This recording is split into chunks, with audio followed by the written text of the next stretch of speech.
Today, we're going to venture into Disneyland for the start of the 100 Years of Wonder celebration. This is the event that's key to the 100th anniversary of Walt and Roy's studio in Los Angeles.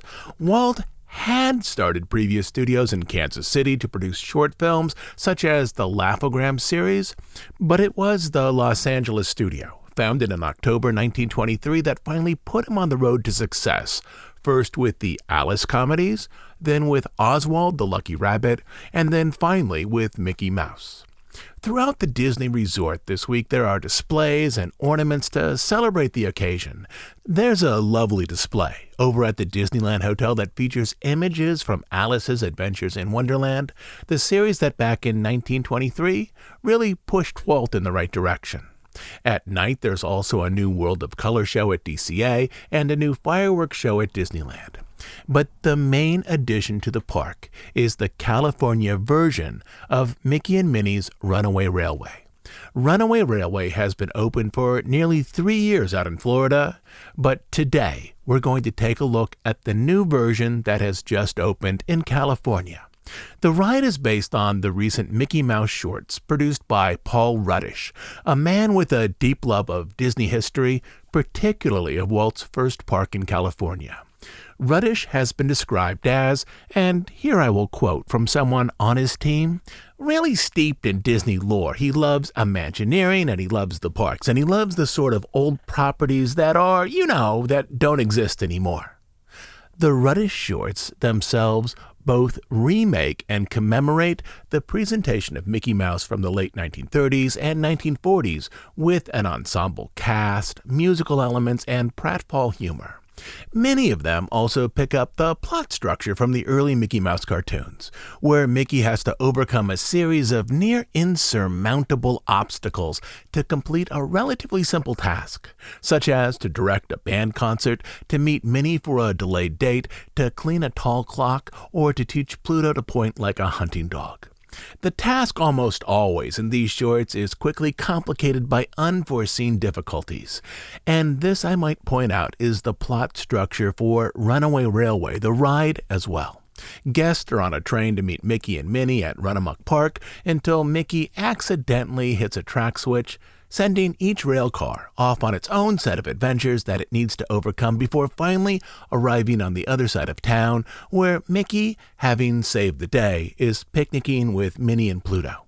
The long-running series of Paul Ruddish cartoons regularly includes references to early Disneyland attractions, some of which no longer exist. There's the Abominable Snowman from the Matterhorn. There's the Swiska-Polka, which is the song that once could be heard both in the Disneyland and Magic Kingdom version of the Treehouse.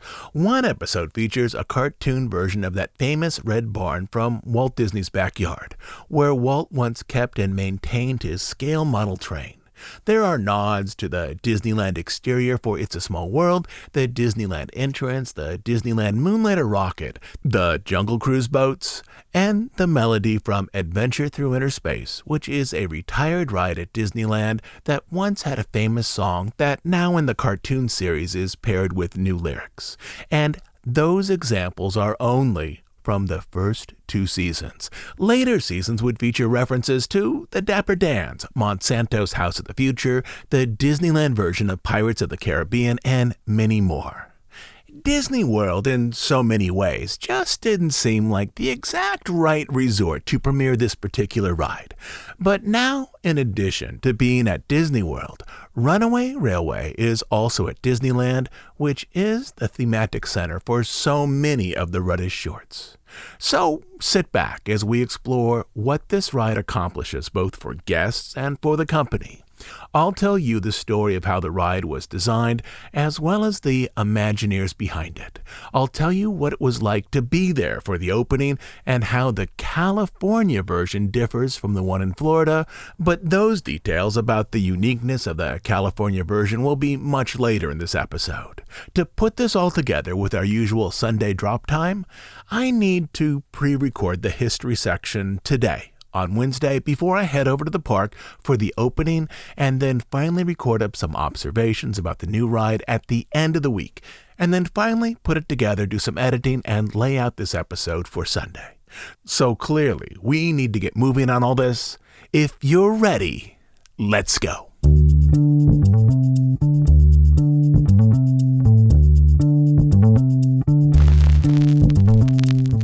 Three years ago, when Runaway Railway opened in Florida, it was advertised as the very first ride to feature the mouse. This was technically true, but it was certainly not Mickey's first theme park attraction. There was the Mickey Mouse Revue, an opening day animatronic show created for the Magic Kingdom in Florida. There was Mickey's Philhar Magic. In California, there was a permanent land, Mickey's Toontown, and in Florida there was a really long-lasting temporary land, Mickey's Birthday Land, which later became Mickey's Starland. Beyond these, there were designs for a Mickey attraction dating back to at least the 1970s, which was developed under multiple names, including Mickey's Madhouse and Mickey's Studio Tour, an attraction that passed through a number of incarnations from a traditional dark ride to a modest thrill experience. But its basic theme remained constant. Imagineers wished to design a theme park attraction that would explore Mickey Mouse cartoons from the 1930s. In the Studio Tour version, guests entered ride vehicles to pass through sets that creatively demonstrated how early black and white cartoons were made. If built as designed, the ride would have featured animatronic versions of Mickey, Donald, and other iconic characters, as well as rear projection screens presenting clips of early Disney cartoons. Beyond this, into the 1980s and 1990s, there were other never-built Mickey attractions that I'll talk about a little later in this episode, but let's start here. Mickey and Minnie's Runaway Railway was the first Mickey-centered attraction in which guests needed to step into a ride vehicle to experience the show. I realize that some listeners, in terms of visual design, might prefer one of the earlier, more rounded versions of the mouse than the one in the current shorts. The current shorts, as I've mentioned, are produced by Paul Ruddish, an artist with a long beard whose career background is largely tied to the Cartoon Network, where, among other things, he produced character designs for the Powerpuff Girls and Samurai Jack. From there, he moved up to directing the Clone Wars, and then he transitioned over to Disney, where he oversaw the revitalization of the Mickey Mouse shorts, which not only returned earlier characters such as Clarabelle Cow to the screen, but reimagined their visual appearance with flatter, more angular designs similar to the design style for shows like Phineas and Ferb and Teen Titans. The Paul Ruddish version of Mickey, of course, is not the first radical redesign of the mouse. Over the past 95 years, the mouse has been a character both of change and stability. What remains stable if you bypass those first dozen or so cartoons from the late 1920s is Mickey's affable personality, with his self-deprecating demeanor and his kind sense of humor. To look at art history in representational portraits, the visual appearance of a figure is often arranged with the conventions of the era, so that the surface presentation allows viewers to see the underlying personality of the subject.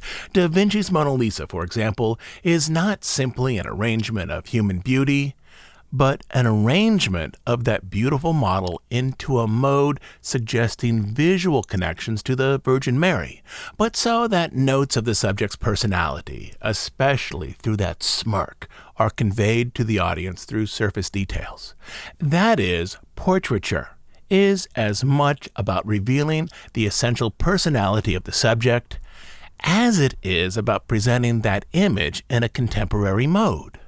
Over the past 95 years, the mouse has moved through many redesigns, often to present his personality in a pictorial form that was more consistent with the visual interest of the day.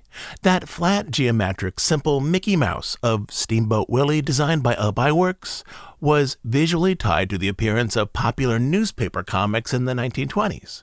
During the following decade, the mouse evolved into the pie-eyed Mickey, with those small, triangular, pie-shaped wedges removed from the roundness of his eyes to suggest pupils, a design more in line with magazine illustration styles from that era.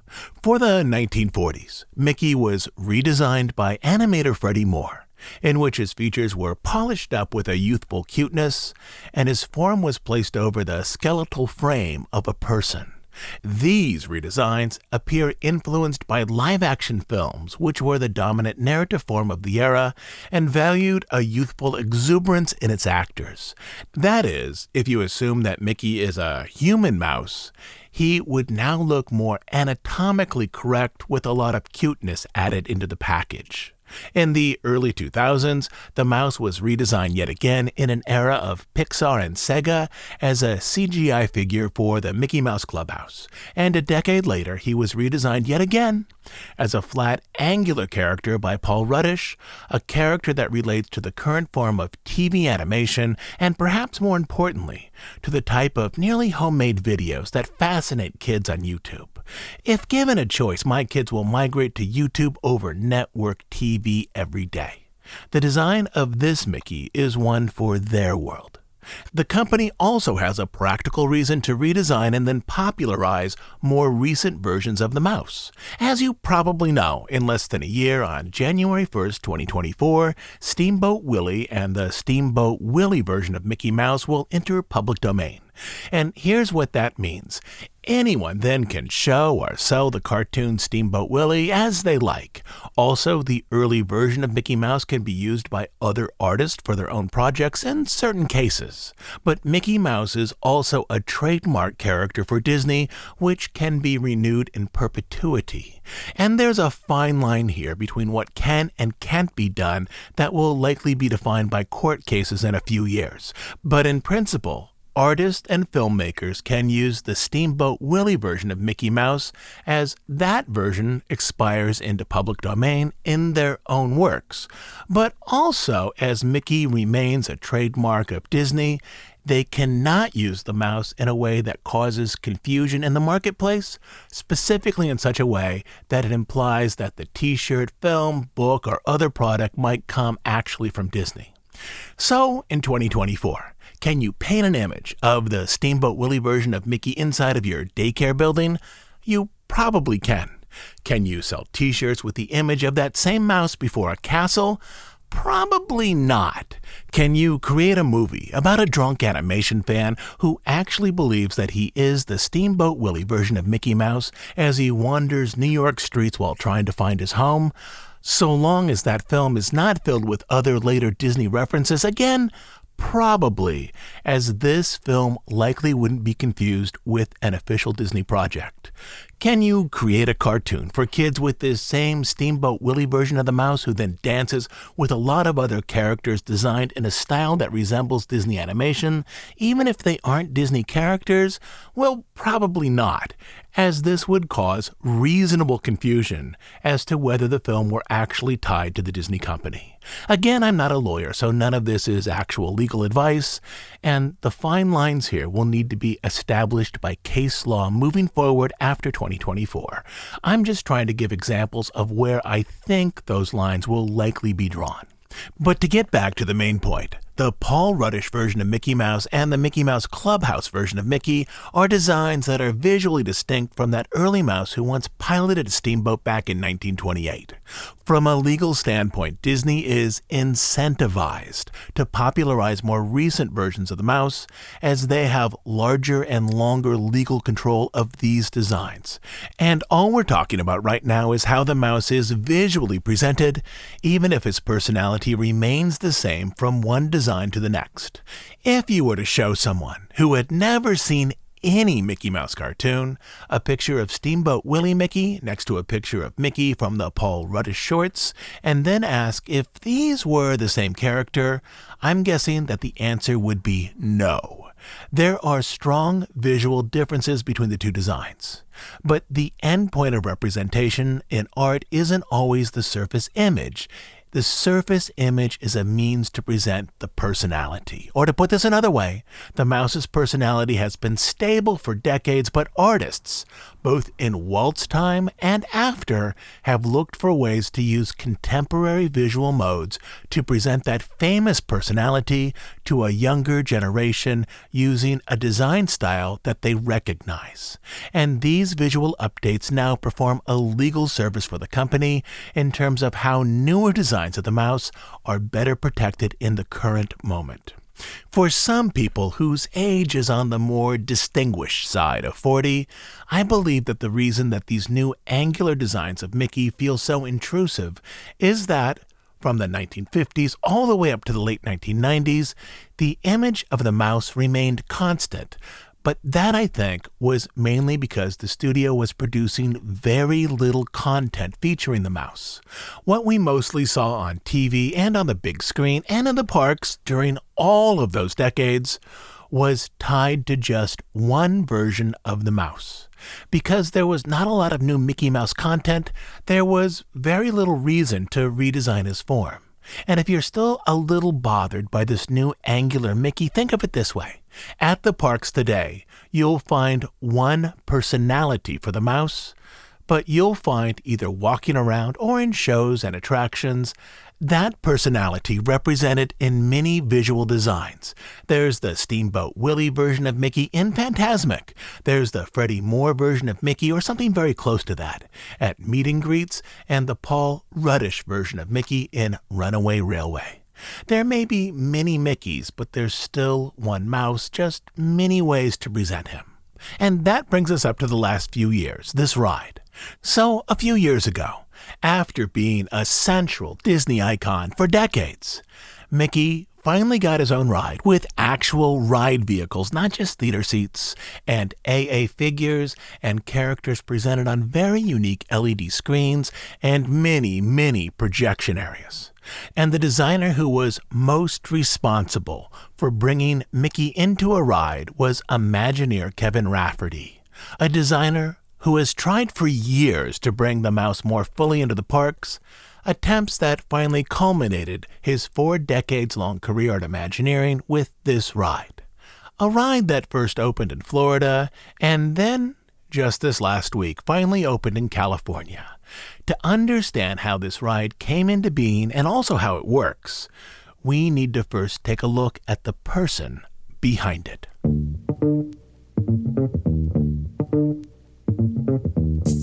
In the 1950s and 1960s, Kevin Rafferty grew up in the quickly growing suburbs of Orange County, California. He made animated flipbooks in the corners of his chemistry textbook and taught himself how to play guitar. Coming out of a religious Italian family, in college he initially trained for the priesthood, but eventually he left seminary to attend Cal State Fullerton with the goal of becoming an animator, exchanging one future life focused on religious narratives for another focused on more fanciful ones. His instructors told him that he had a strong grasp of storytelling, but that his life drawing skills needed improvement, which sent Rafferty into every life drawing class he could attend. What I didn't know then, he said, is that I should have been aspiring to be an animation story guy, not an animation artist guy. After securing a part-time job at Disneyland, his ambitions changed yet again. Instead of animation, he started thinking about attraction design. I really fell in love with Disneyland, he explained. After work, oftentimes, I would go around and kind of look backstage and kind of sneak peeks inside the attractions and really study the theater. And sometimes, second shift people would take me through and explain things to me. Many months later, at Imagineering, he began work in special services, cleaning areas, setting up conference rooms, and dry mounting and matting the finished art of lead artists. I was scared out of my wits, he said, going up there and starting work that first week with all these legends and people who had been in the industry. But he also had a reverence for the Imagineering traditions of WED, even though that division of the company was only a quarter-century old.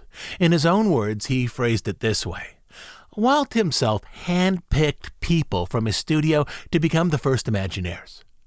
In special services, he met a number of longtime Disney legends, many of whom had started in animation such as Ward Kimball, Mark Davis, and Claude Coates. He also met designers such as Herb Ryman, who had worked at MGM and later in animation layout at Disney, and Dick Irvine, who had come into WED through art direction on live-action films. Though Rafferty didn't work on attraction design, he did work with designers who had inspired him, both in their work on Disneyland and in the films from the 1930s, 40s, and 50s. Over time, and with some job experience in writing operation manuals and ad copy, his ambition moved away from design and was focused on show writing. Randy Bright, a WED executive, initially gave him side projects to prove himself on story development, while he still completed other less creative tasks. One of his first side projects was focused on Mickey Mouse. Imagineers for years had attempted to create attractions that featured the mouse. Ward Kimball had once worked on a never-built ride that took guests into the early years of animation, an attraction that celebrated not only the origins of Mickey himself, but also the origins of Disney animation. At Walt Disney World during its first decade, Fantasyland featured an attraction called the Mickey Mouse Revue, in which an animatronic Mickey conducted an orchestra that presented well-known Disney tunes, though Mickey's role in this particular show was reserved and relatively minor. This new project, proposed by Randy Bright, was an early version of Fantasmic, in which the mouse, cast in a heroic role, stood before the castle to fight the forces of evil, with an inflatable version of the Maleficent dragon rising up from the moat for the show's finale. For Rafferty, it was a project that combined two elements that had inspired him: a history of Disney animation and a geographic presentation of their forms in the parks. This early version of Fantasmic was never built, but the material eventually, with changes, became the show that was set on Rivers of America instead of the Castle Forecourt. From there, Rafferty worked on many projects, including Typhoon Lagoon, but he soon returned to the mouse. The next proposed Mickey-based project was earmarked for Disneyland's Carousel Theater. The Carousel Theater opened in 1967 and was uniquely arranged so that it told a story that progressed over time. Its first show, The Carousel of Progress, told the story of a family and its relationship to new technology as it developed over decades, from the early 1900s to the 1920s to the 1950s, and so on, with the entire audience moving in their seats from stage to stage, from decade to decade. Similarly, its second show, America Sings, told the story of popular American music, from folk tunes to ragtime to jazz and then rock, with the theater moving decade by decade from stage to stage. By the early 1980s, America Sings, with its low attendance numbers, was being eyed for replacement. There were a number of new shows considered during this period for the Carousel Theater. Among them, a demonstration of robot technology and an alien circus keyed to the more fanciful extremes of Tomorrowland. But Rafferty's project would capitalize on the way that this unique rotating theater presented a show that was told as a story that unfolded over decades. The attraction, according to Rafferty, would be called Mickey Mouse Through the Ears and would be structured as a tribute to Mickey on his 60th birthday. That building specifically was designed for the progression of time, he said, to tell a progressive linear story, so we wanted to tell the story of Mickey from Steamboat Willie on. The show, if built, would have featured animatronics of Mickey, but also film media that presented Mickey's evolution over decades, with the audience traveling in that familiar way from stage to stage. And that actually started my love for trying to figure out how to get Mickey, he said, into the parks more. During these years, Rafferty became close with a number of longtime Disney artists, such as Herb Ryman and Claude Coates. He came to know model maker Fred Jerger and worked on attractions updating soundtracks that featured the iconic voice of Thurl Ravenscroft. One of the people he came to know was Jimmy McDonald. McDonald got his start at the Disney studio as a music sound effects artist in 1934, where he produced atmospheric sounds for the cartoon Mickey's Trailer and invented Foley instruments to create sound for more fanciful characters such as Casey Jr. and the crocodile in Peter Pan. In addition to his Foley work in 1947, MacDonald also became the official voice of Mickey Mouse, as the mouse's original voice, Walt Disney, was not only becoming too busy to continue this work, his voice now was a little too raspy after years of smoking to effectively continue on with the mouse.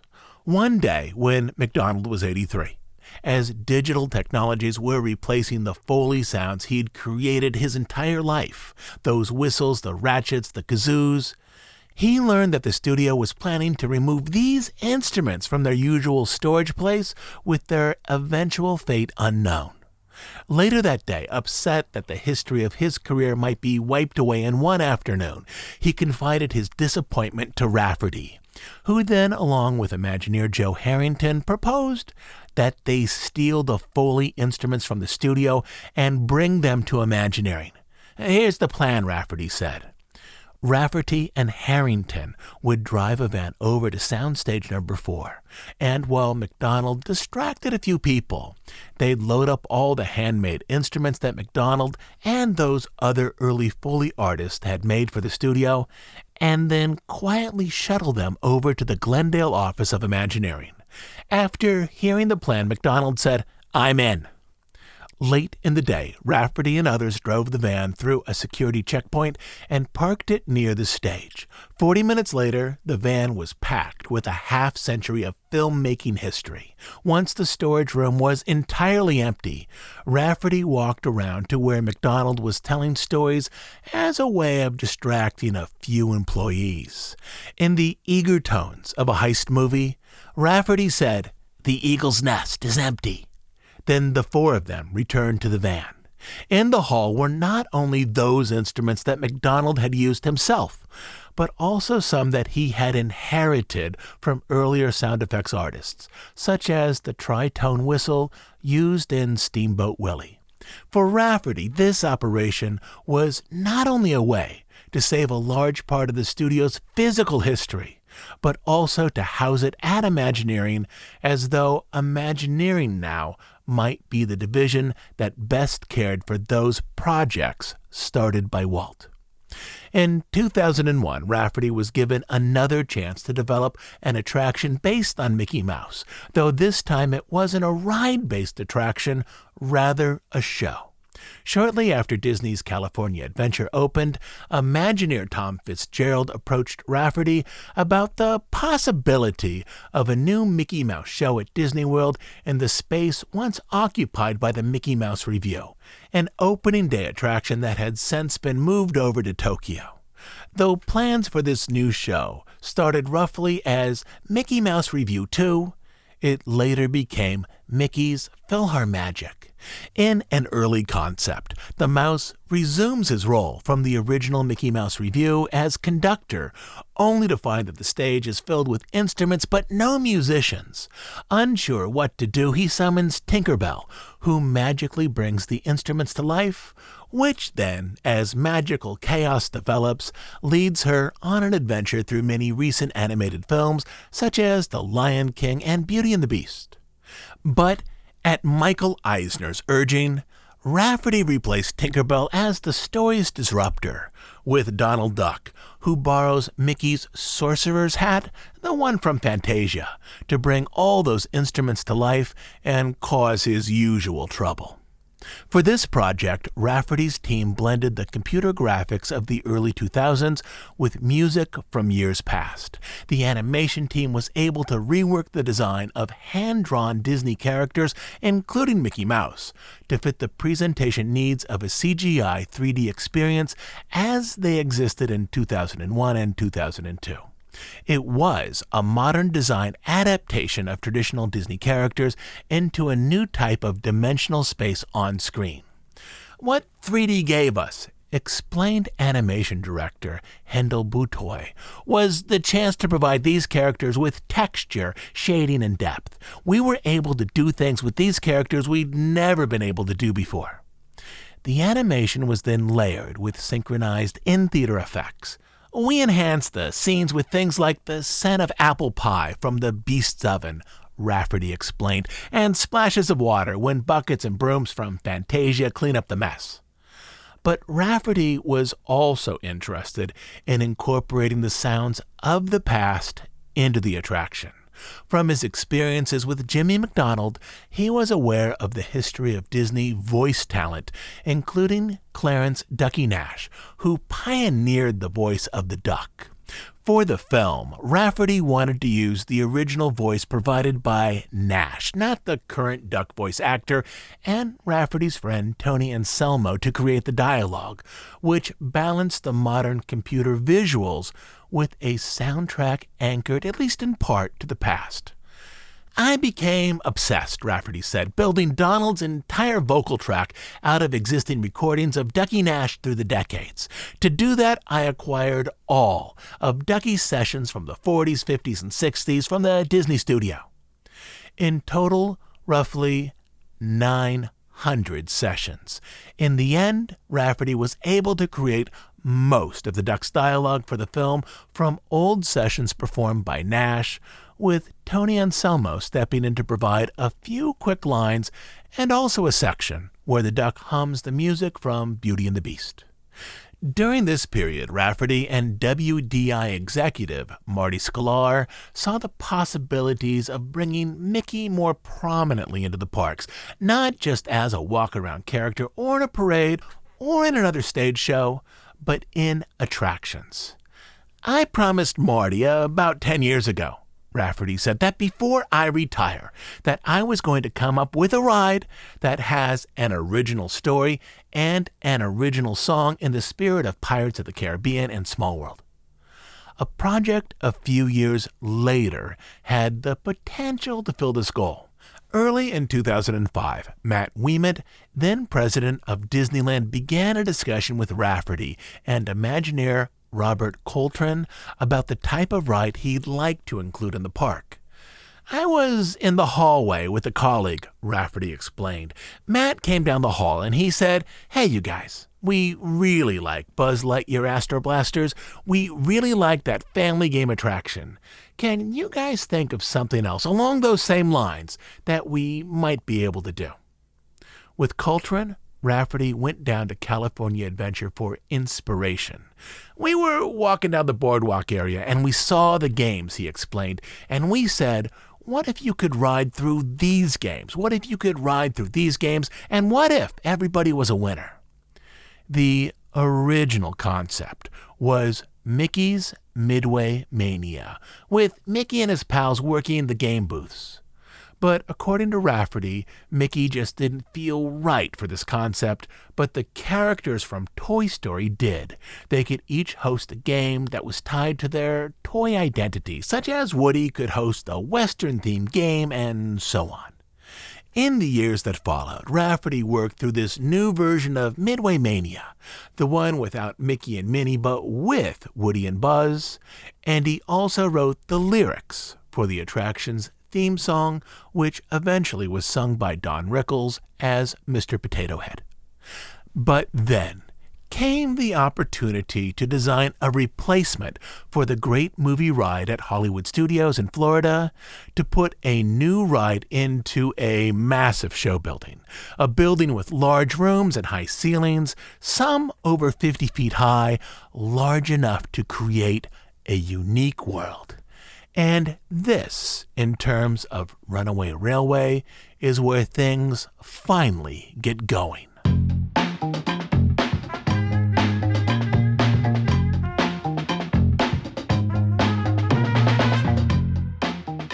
When I originally pitched this idea to management, Rafferty explained the one line that I used was, "You get to ride inside a Mickey cartoon short.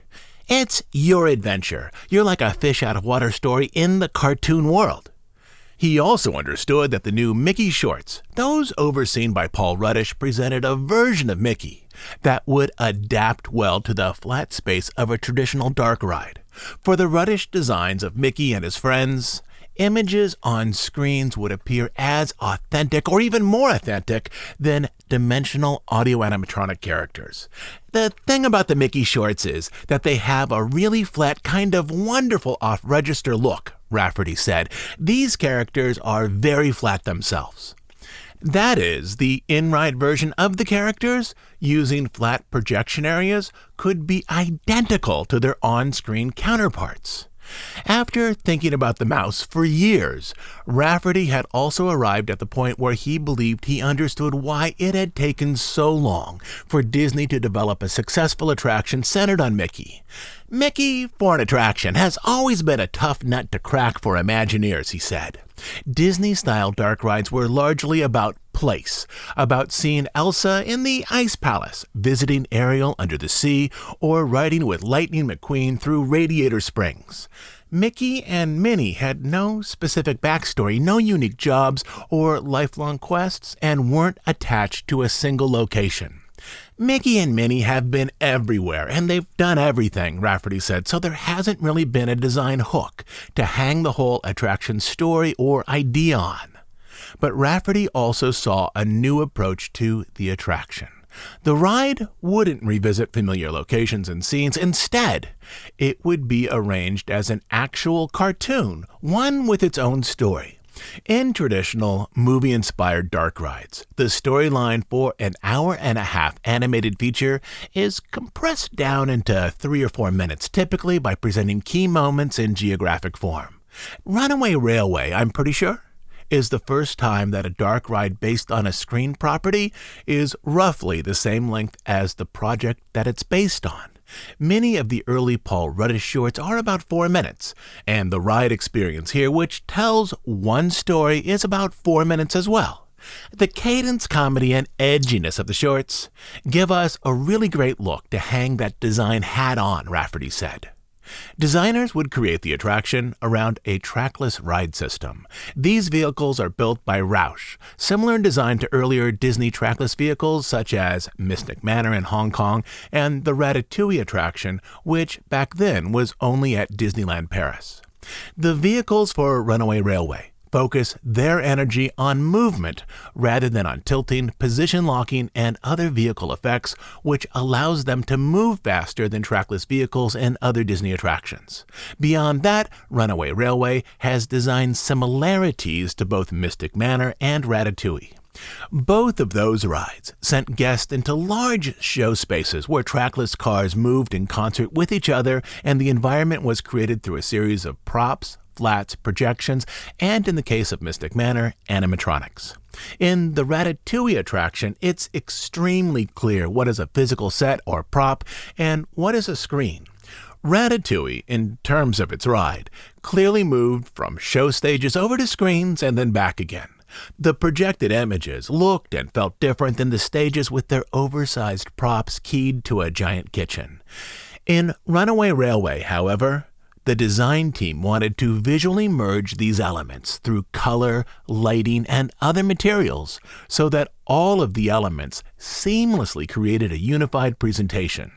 Every square inch of the attraction is in the art-directed style of the cartoon shorts, Rafferty said.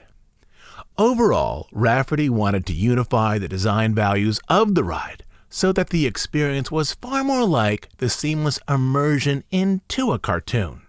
A lot of the time, Rafferty said, what we're trying to do has never been done before, so we have to figure out a way to make it happen. He wanted to blend all of these elements, from the projections to the props to the animatronics, to create a visually integrated world. There are no shiny surfaces or reflective surfaces in the cartoon world, said producer Sharita Carter, yet we are bringing you into that world. We went to great lengths to make sure we are hand painting and printing so we could stay true to that style. To do this required deep planning. Large sections of the rides are rooms arranged through projection mapping. A cartoon universe is projected onto multiple screens, whose placement is staggered through a show stage, which gives the environment depth. Some of those screens also move along with the projections on them. Disney called this a 2.5D effect. When a room is entirely projections, the environment easily creates the believable illusion of moving through a cartoon, as there are no visuals to distract from the animation. But in a dark ride, not all surfaces can be defined by projections, particularly those close to ride vehicles, such as tunnels, bridges, and dimensional props, including large rocks and street signs. Even on the big sets, those screens that fill up an entire wall, large areas of the screens themselves are painted with trees, cacti, buildings, and rocks, with projected images filling the space between them. This is where some earlier projection rides have been hampered by design and technology limitations. Again, in Ratatouille, the visual feel of the physical sets is tonally different than the projected scenes. But for Runaway Railway, the design team worked so that the black light paint on the physical sets, flats, and backgrounds matched the color and brightness of the projected images, creating a seamless blend between the two areas. Beyond projections, the ride presents characters in a couple of other ways. Some characters, such as Donald in his delivery truck and Goofy in the locomotive's cabin, are presented on sophisticated LED screens that allows people to see through areas in which there is no visual information. For example, Donald appears on an LED screen, but around him, as though the rest of the screen were clear glass, guests can look through that screen to see the painted background behind him. This effect works really well. In terms of design, Donald on the flat screen matches the staggered flat backgrounds around him. Beyond this, Mickey, Minnie, and Pluto appear as animatronics, the type with facial features that are projected from within onto their faces. This technology is similar to that used for animatronics in Frozen Ever After and Radiator Springs Racers. For me, this is my one design quibble I have with the ride. Some of these Mickey animatronics fit really well in terms of a unified design, such as in the final scene at the park. But some of them feel slightly out of place and call too much attention to themselves as being developed in a different design mode than other elements in the attraction, such as the Mickey and Minnie animatronics who appear in the car right when the ride begins. But again, for me, these are all small considerations, as overall this ride is a lovely piece of technology and art. And this brings us up to soundscape design. So that the music matched the Paul Ruddish cartoons, Imagineering hired Chris Willis, who had scored roughly 100 of those recent Mickey Mouse shorts. This allowed the music in the ride to match the playful tones of the shorts. The first I heard about this ride was from the people on the shorts, was from Paul, Chris Willis said. There was a desire in Imagineering for the ride to have the same humor, the same ambiance as the shorts. For Willis, the experience of developing music for a cartoon was very different than developing music for a short. In terms of a cartoon, Willis said, you're controlling what the viewer is seeing and the way things flow, with elements in the music tied to a very specific image on screen. In a ride, he continued, you want that immediacy, but you can't do this. What do we do when the front of the train is in one showroom, but the back of the train is in this other showroom? For a ride, the music needed to not only account for multiple points of focus while guests are looking at different parts of a show stage, but also account for minor ride delays while guests are moving through the building. Due to a range of issues, it's not uncommon for a ride vehicle to spend an extra 10 or 15 seconds in any one room. Additional music would need to be arranged for such contingencies to keep the ride moving forward as a seamless adventure. Even though you know this ride is only going to be about 5 minutes long, Willis continued, you've got all this stuff that you still have to lavish with care and attention on, even though you know that a lot of people won't see it. The composition for this ride, he understood, would need to be far more robust and flexible than anything he had previously composed for the screen. Beyond music, Kevin Rafferty wanted to add auditory elements that would tie this attraction back to the early history of animation, just like he had with Mickey's Philhar Magic. And this, in turn, brought him back to something he had done years ago. All those Foley instruments that he had swiped from Soundstage 4 and hid over in the Imagineering complex where they were still stored. Because it's Mickey and because we love it so much, Rafferty said, we decided to go old school. And we're creating the entire sound effects. All the soundscape, everything that surrounds you in this amazing attraction is done lovingly by hand, and by foot, and by voice, Rafferty said. Fully cartoon sounds, as opposed to digital files, he said, is a big piece of Disney history, and we're bringing it back to life again. This not only included ratchets, shakers, and other percussive elements, but also that famous tritone whistle, the one once used for the musical Stax in Steamboat Willie, now arranged for the train whistle in the attraction.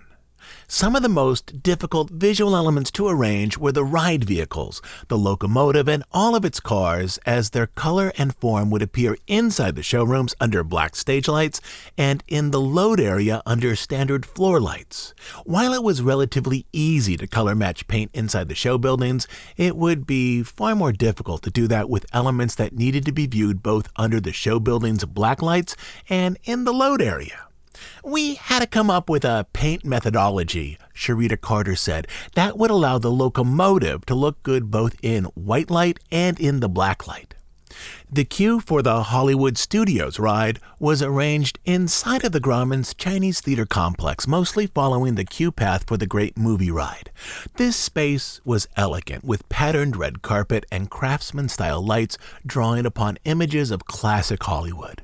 This would be one of the key differences between the Florida version of this attraction and the one later constructed in California.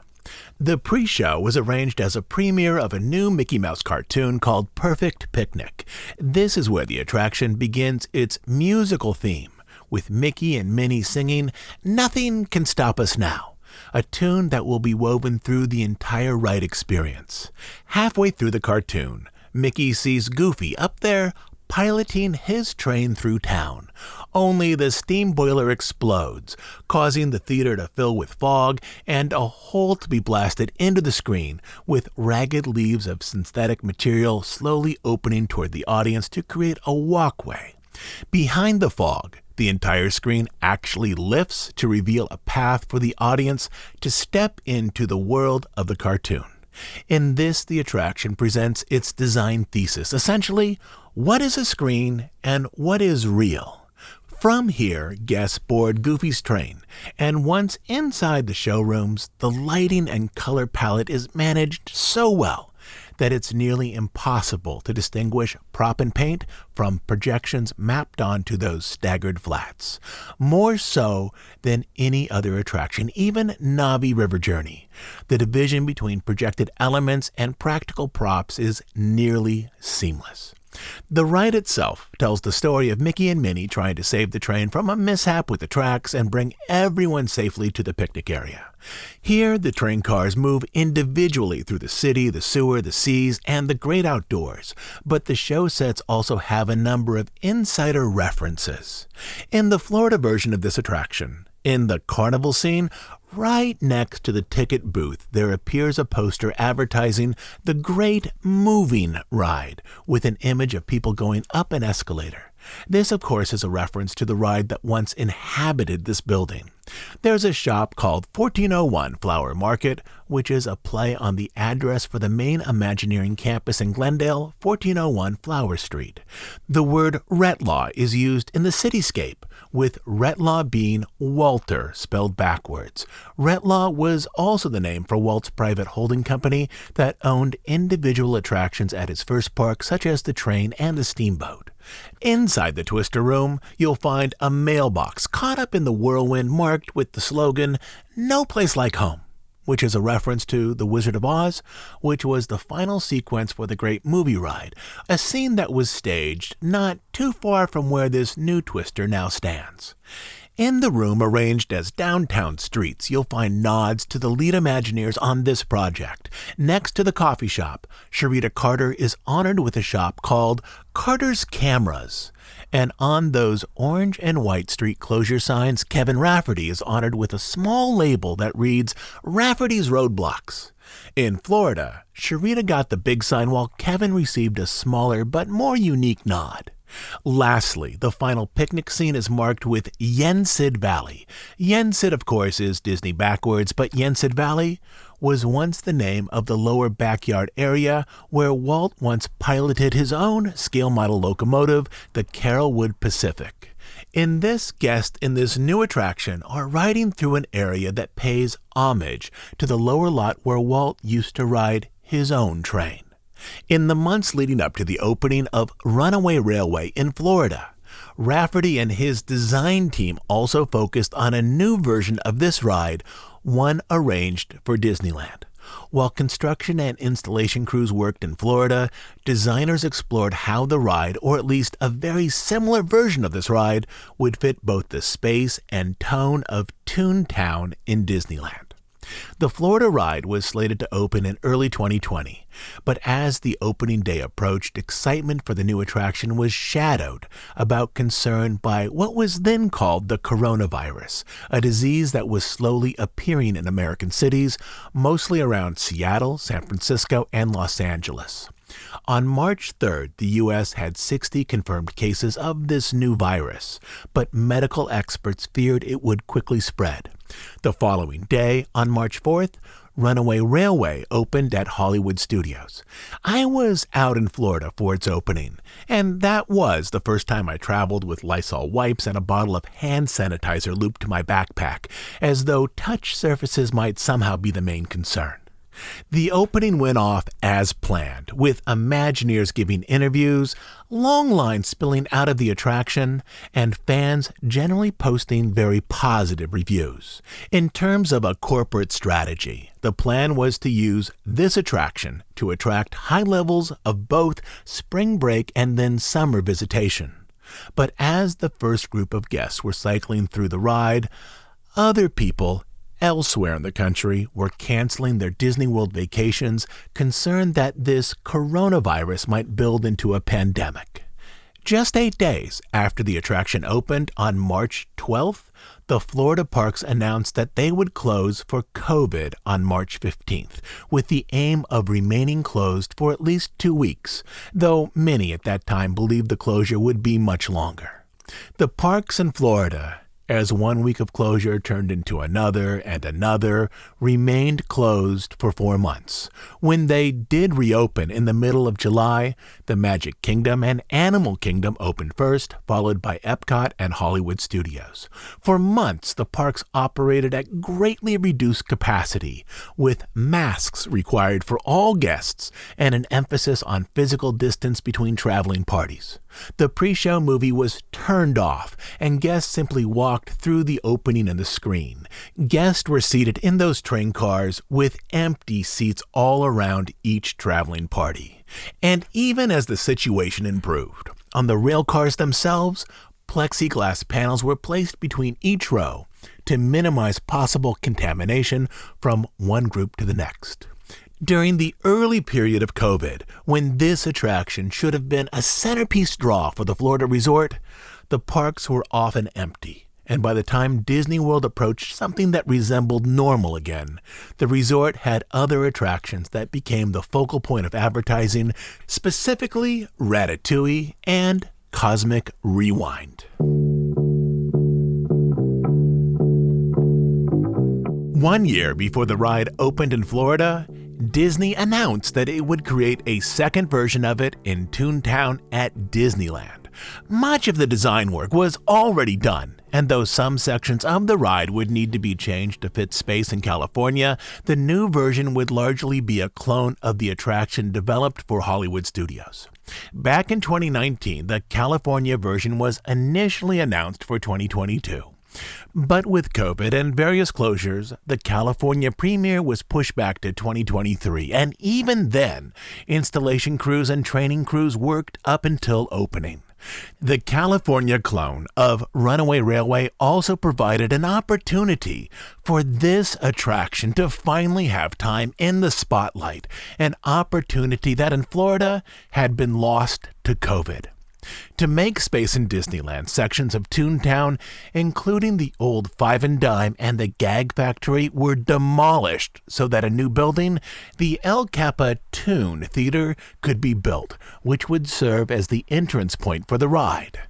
Toontown closed on March 9, 2022, so that construction teams could better focus on the new ride, along with a redesign of the surrounding area.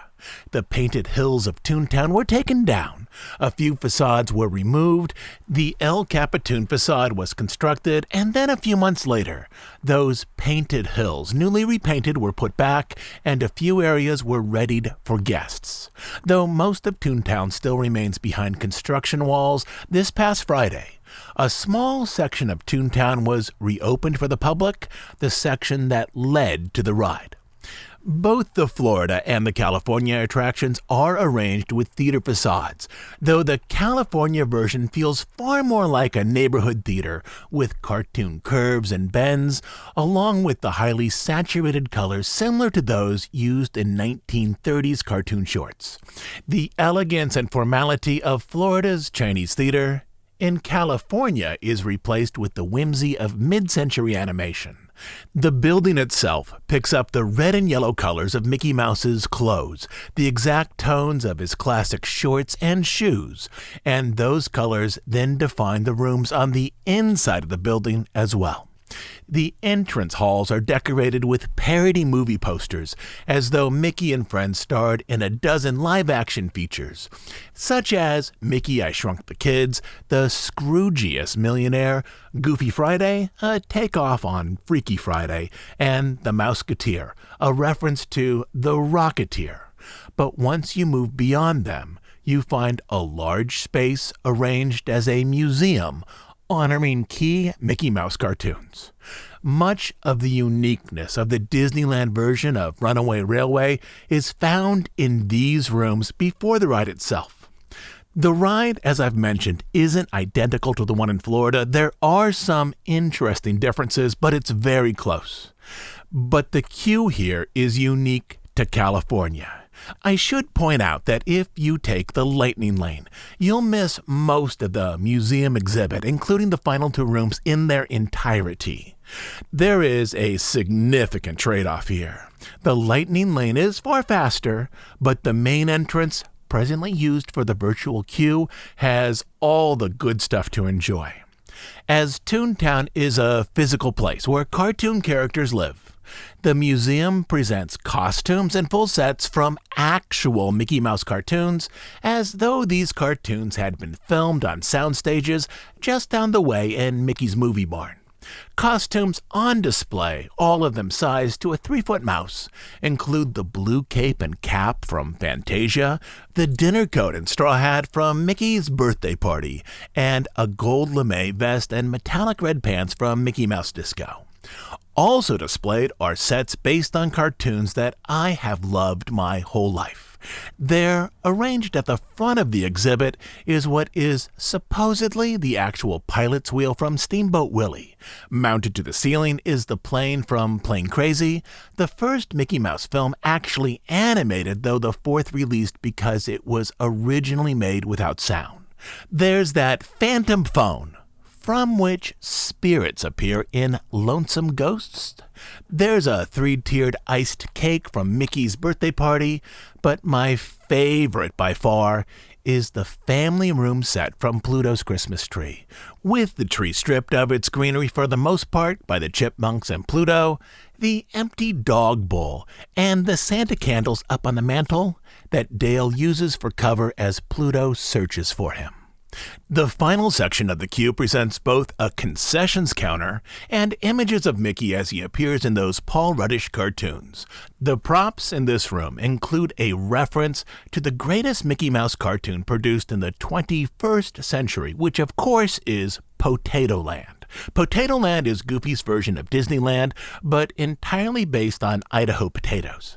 Out in Florida, there's a small Potato Land exhibit in Hollywood Studios, but here in California, you'll find a 3-foot potato with a top hat identical to the Mr. Lincoln potato from that cartoon.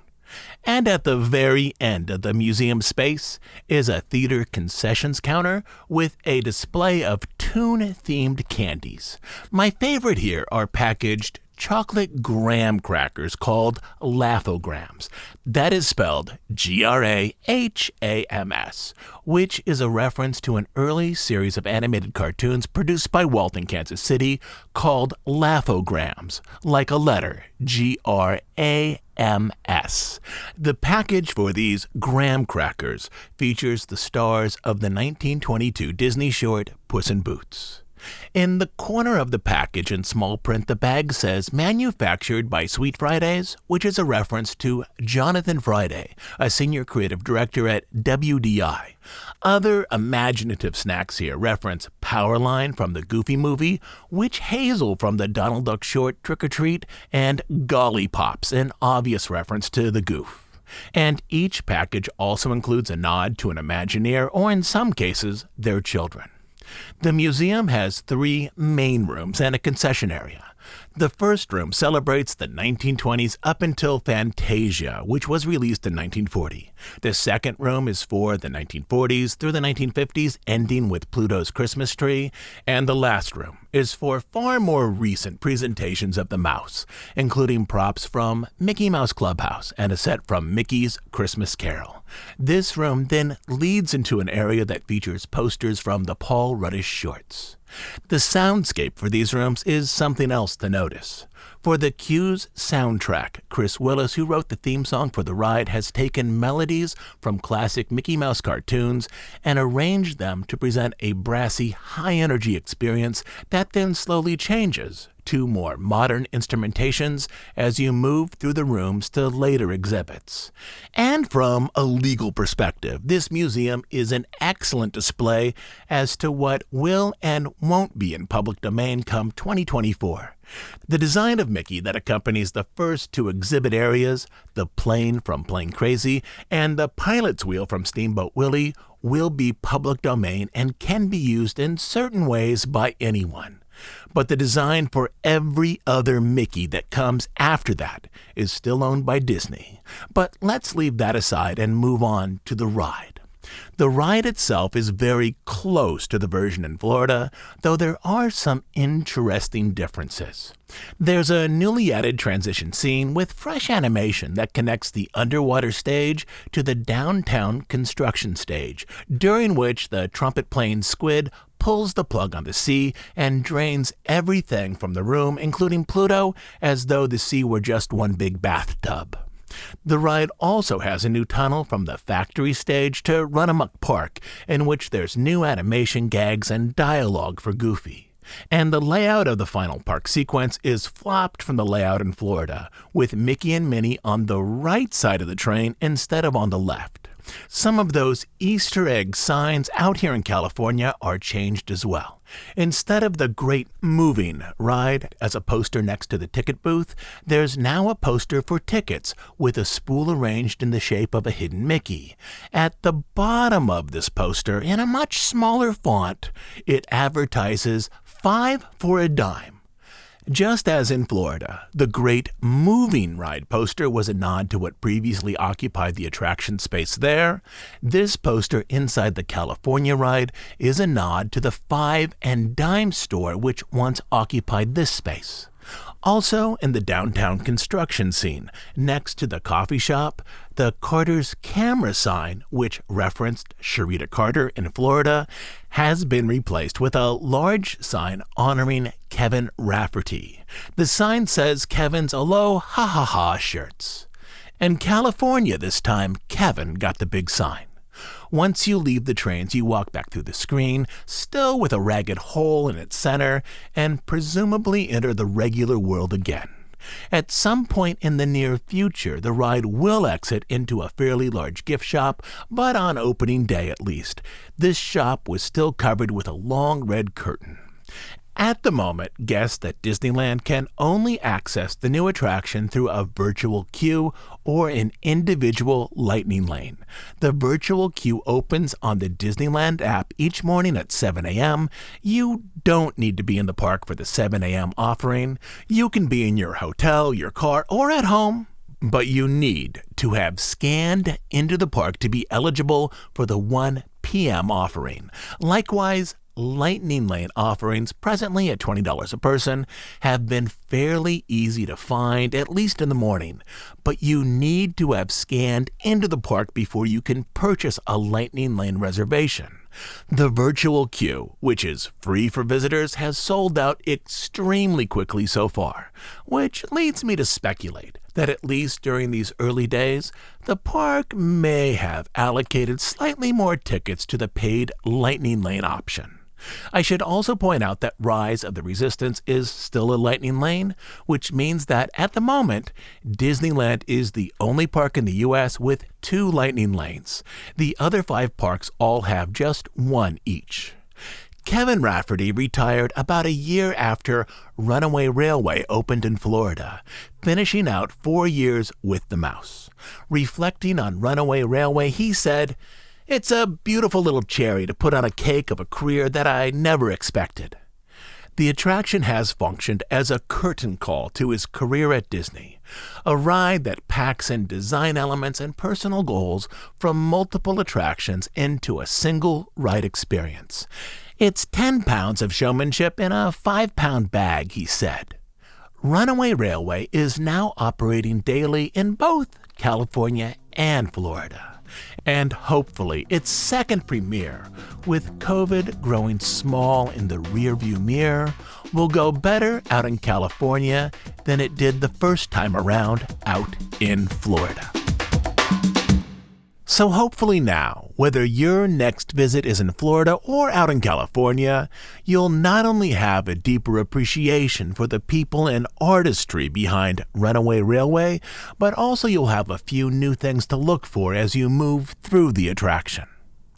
I'll be back next Sunday with a new episode. Our plan, at least right now, is to continue the story of Disney artist Herb Ryman, as Ryman finally begins to move into Walt's inner circle. As you know, we're an ad-free, listener-supported podcast. We do just 2 things: deep dives on stories related to the history of the Disney studio and parks, and news and analysis of current events as they relate to the Disney company. We are funded entirely by listener contributions. You can support our efforts by becoming a monthly Bandcamp subscriber. On Bandcamp, you'll find over 100 episodes not available anywhere else. But the best reason to join is to make sure that this podcast continues to exist. You can become a monthly subscriber at dhipodcast.bandcamp.com. I'll also leave a link down in the show notes. Until next time, this is Todd James Pierce.